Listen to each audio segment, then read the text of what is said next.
Hi all.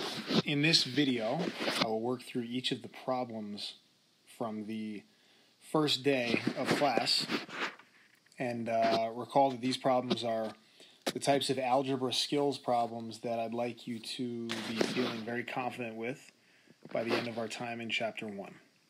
They'll start pretty basic, and by the end of this set of 22 problems, they will be quite a bit more complicated.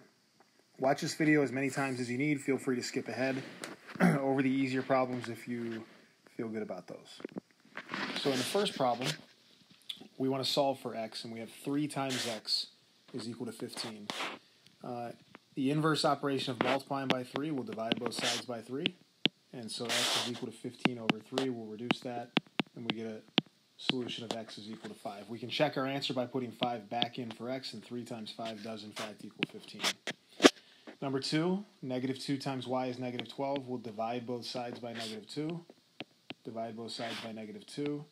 Y then is equal to negative 12 over negative 2, and so y is negative 6. Again, if we substitute our solution back in for y, negative 2 times negative 6 does in fact equal 12. Number 3, divide both sides by 4. Divide both sides by 4. And z then is equal to 22 over 4. Of course, 22 divided by 4, both of these are divisible by 2, and so that reduces to 11 halves. These are exact. Notice, 11 halves is exact. We could also call that 5.5, also exact, but you're going to hear me say a lot throughout this semester that we want to keep our answers in their exact form. So 11 over 2 or 5.5, nothing's been rounded there. Both are fine. X plus 3 is equal to 10 in number 4. The inverse operation of adding 3 will subtract 3 from both sides, and so x is equal to 7. Put 7 back in, substitute to check our answer. 7 plus 3 is in fact 10. Now you're probably feeling pretty confident with those. You probably felt great about those types of problems before you ever walked into the class. Next step. W minus 23 is negative 34. I'll add 23 to both sides. I'll add 23 to both sides, and we should get W is equal to, W is equal to negative 11. Again, you can check your answer by substituting negative 11. Negative 11 minus 23 is negative 34. Number 6, we want to isolate y. So in the end, we want y is equal to something. Okay? We now have a 2-step problem. In this case, we will first subtract 7. And negative 14 take away 7 is negative 21. So I'll rewrite my statement. Negative 3y is equal to negative 21. Next step, we'll divide both sides by negative 3. Divide both sides by negative 3, and y is equal to 7. Again, check your answer. Substitute 7 for y. Negative 3 times 7 is negative 21, so this piece is negative 21, and when we add 7 to negative 21, we get negative 14. Number 7 is also a 2-step problem.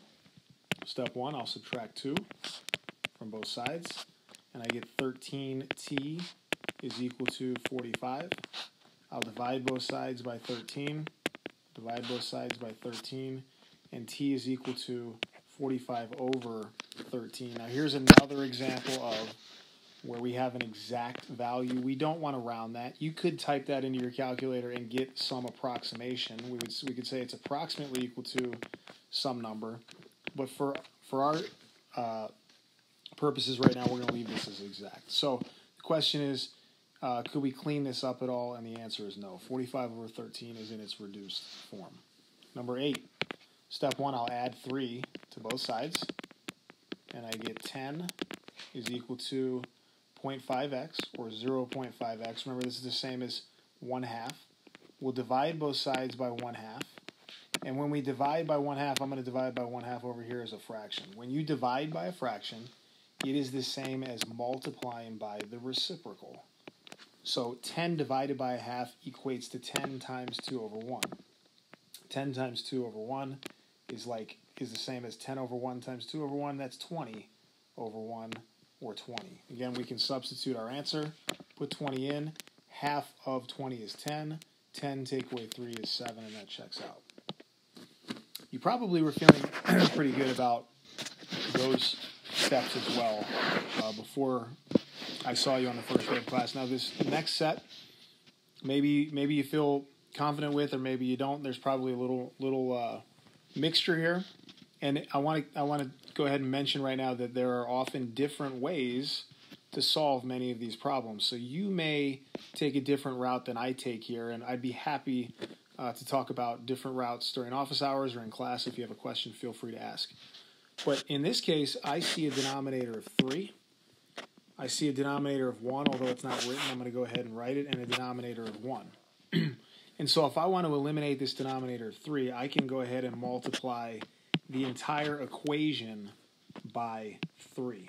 Watch what happens when we do that. We're going to use a property called the distributive property. You've probably heard it before. And I'm going to distribute my 3 to everything. Distribute that 3 to everything in the equation. And when we do that, let's think about what we get. We get 3 times 3 times t over 1, so that's 9t. We get minus 2 times 3, but then divided by 3. So in this case, this 3 and this 3 actually reduce. We don't say they cancel, we say they reduce because 3 over 3 is 1. So I get minus, but the 2 times the quantity t minus 1 is left over. And that all equals 3 times 4. 3 times 4 is 12. Now, this is where we are after distributing that 3. Notice again, these two 3's reduce to 1, and so I'm left with this negative 2 times the quantity t minus 1. Now, the next step, and this is something that I often see people forget to do, we're going to take this entire negative 2, not just the 2, but the negative 2, and distribute it throughout that quantity. When we do, we get 9t, take away 2t, plus 2 is equal to 12. We'll combine like terms. 9t take away 2t is 7t. 7t plus 2 is 12. I'll subtract 2. I get 10. And when I divide by 7, my answer is t is equal to 10 over 7. So I ran out of room there, but think through that. You should get a solution of t is equal to 10 over 7. Another example of where we'll leave this as an exact value. We'll stop right there. You could punch that into a calculator and get some approximation, but we're often going to leave answers as exact values. Number 10. We'll use the distributive property a couple times here. I'll distribute my 2. I'll distribute my 3. And when I do, I get 2r plus 10. Take away 3 is equal to 3r minus 24 plus 21. Now we can combine like terms.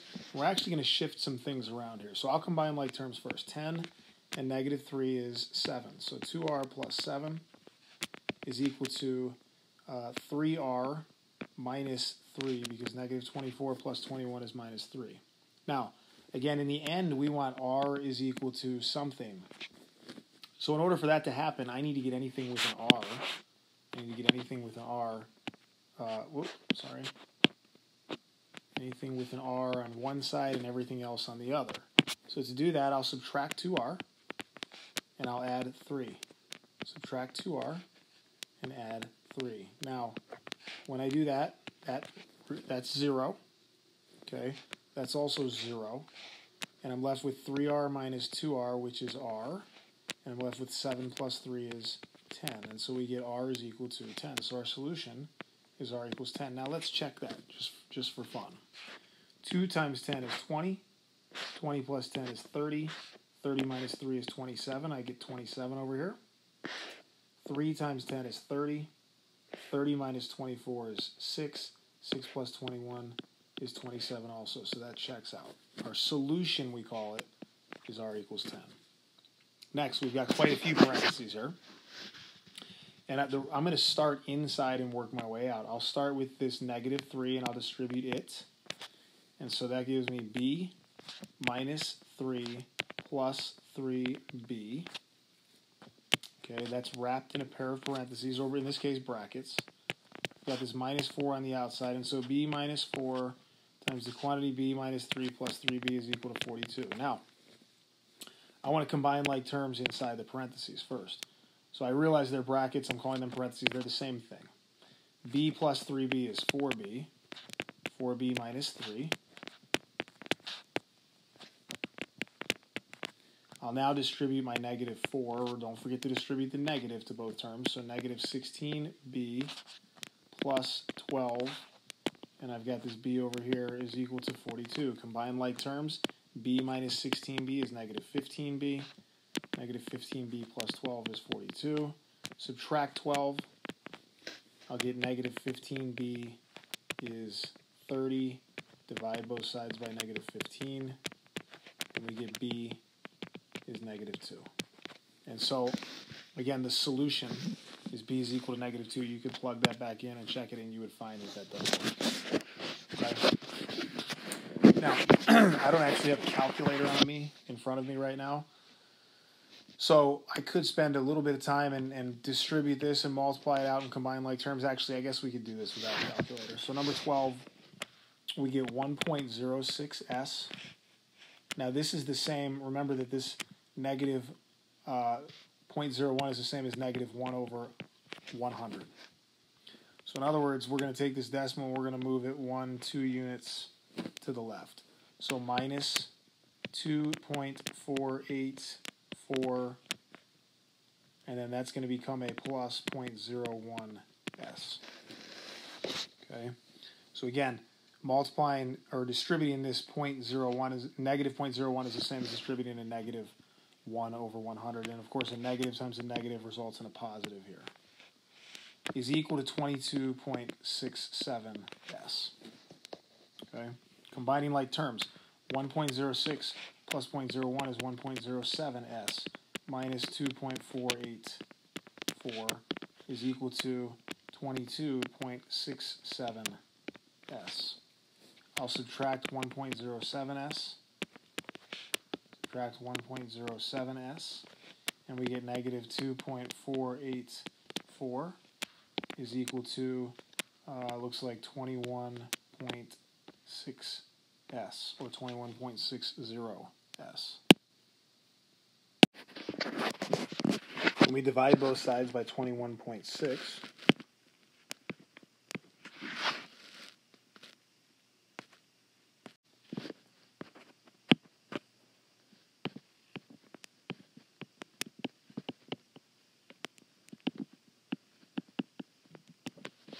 we get S is equal to negative 0.115. Sorry for the delay there, if there was one. All right, now this next set is not meant to be intimidating, but I think that some students are a little more intimidated by these problems than others, just because in this case there are multiple variables. In these cases there are multiple variables. Our goal is to isolate L, to find L. So in the end we want L is equal again to something.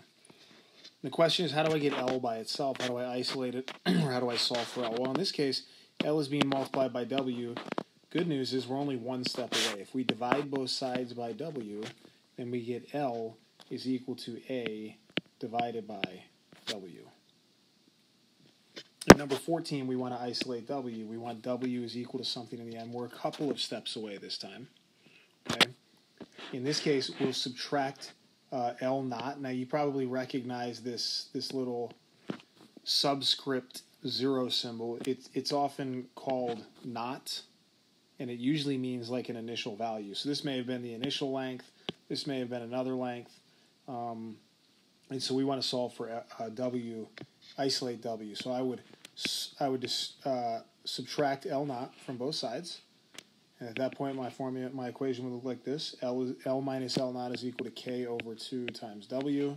And if I want to solve for W, then I will multiply by the reciprocal, multiply by 2 over K, which you might be saying, well, why did he not divide by K over 2? Well, dividing by K over 2, remember, is the same as multiplying by 2 over K. And so this is going to get wrapped in a pair of parentheses. And in my numerator, remember what we did here, we multiplied by 2 over K. In my numerator, I'll have a 2, and in my denominator, I'll have a K. And that reduces to 1, and so I've solved for W. That would be one way to express this. Another way we could express W is 2 over K times L minus L naught. Just a reminder that when you have something kind of off to the side being multiplied by a fraction here, this is considered part of your numerator. So this is equal to this. They're the same.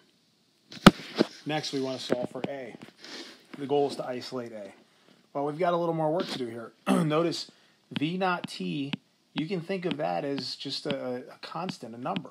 Okay, I know it's two variables, but with respect to the fact that we're solving for a, it needs to be subtracted. It needs to be moved over through subtraction.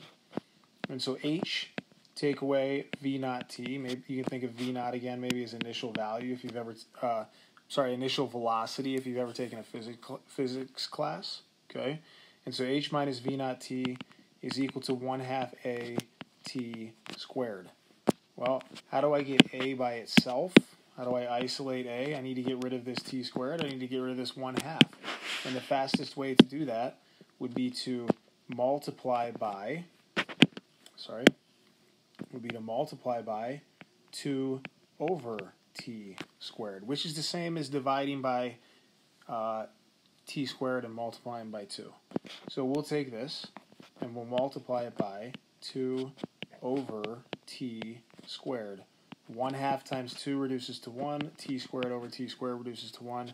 We've isolated a. And so a is equal to the quantity h minus v naught t multiplied by 2 over t squared.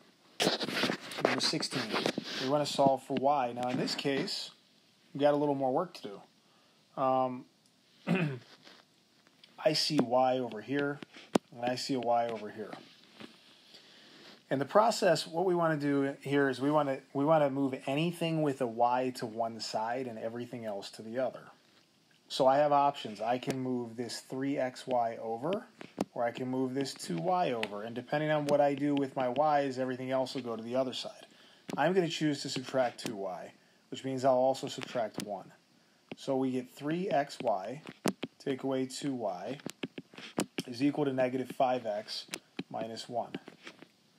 Now, I want y by itself, but notice y shows up in both of these terms, as we'll call them. It shows up in both of these terms. So you can think of it as if y has been distributed to both of these. Well, the inverse of distributing a y would be to factor out a y. So I'll factor out a y, and I'm left with 3x minus 2. And over here I've got negative 5x minus 1. Divide both sides by the quantity 3x minus 2. Divide both sides by the quantity 3x minus 2. That reduces to 1. We've isolated y, and there is my expression for y. That's y. Now, it is tempting. Students are often highly tempted to just get rid of these x's, to reduce those. They think, well, isn't x over x 1, and so I can get rid of those? And the answer in this case is no. In this case, we cannot reduce those x's. You could think of different values for x and try to substitute those and see if 5 times whatever you choose take away 1 over 3 times whatever you choose take away 2 equates to as if I had crossed these out, negative 5 minus 1 over 3 minus 2. There may be 1 or 2 instances, and we'd have to think about it, where that might be true, but it is not always true. And if it's not universally true, then we cannot say that those x's can be reduced. So negative 5x minus 1 over 3x minus 2 is where we should stop. Now, I do want to point out that I subtracted this 2y, and then I subtracted this 1. Well, what if you had gone the other route? What if you left the 2y where it is and subtracted your 3xy and added a 5x and then factored out your y? Well, you would have gotten this as your answer. You would have gotten positive 5x plus 1 over negative 3x plus 2. And ultimately, that's true for this reason. Take a look. If I factor a negative 1 out of the numerator and factor a negative 1 out of the denominator, so factor a negative 1 out, then I'm left with positive 5x plus 1. Factor a negative 1 out, and I'm left with negative 3x plus 2. Well, this negative 1 over negative 1 reduces to 1. That's 1. And so 5x plus 1 over negative 3x plus 2 is just an alternate way to write this expression. They're equal to each other. There's nothing better about this one than this one, and vice versa. They're exactly the same. Okay, and I want to make sure that you're clear on that, because that's often a hard concept. All right.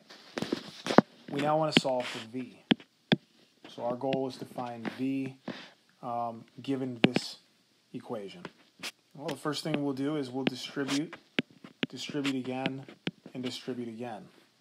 And when I do that, I get UV plus 2U plus W, that's a V, minus 3W is equal to ZV minus Z. Now again, as I mentioned before, we have to look for anything that has a V. And we want to move all those V's to one side because the goal is to isolate V to get it by itself. So move all those V's to one side and everything else to the other. So this term has a V, this has a V, and this has a V. Now I can either move this to the right and this to the right, and then this to the left, or think about what else you could do. I'll go ahead and do what I said first. So I'll subtract UV, subtract WV, and then add Z. And when we do that, here's our equation.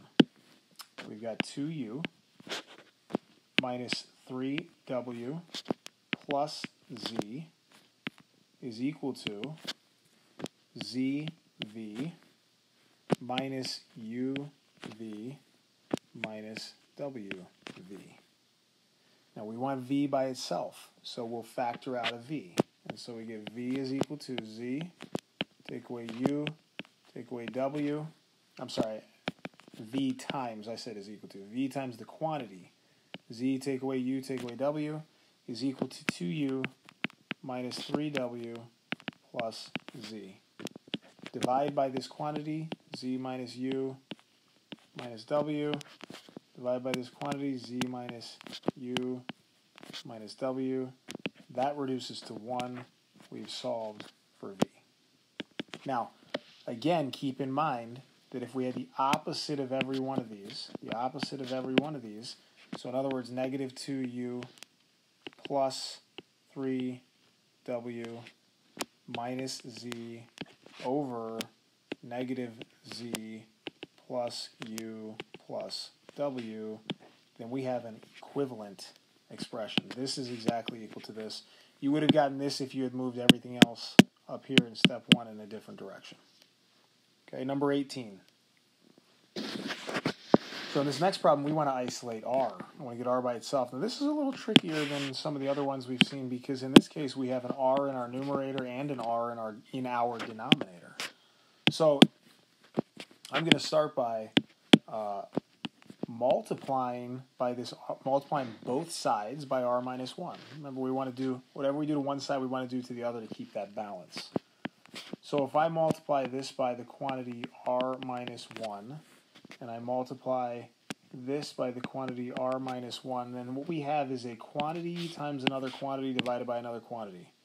But because R minus 1 over R minus 1 is the same in both the numerator and the denominator, that actually reduces to 1.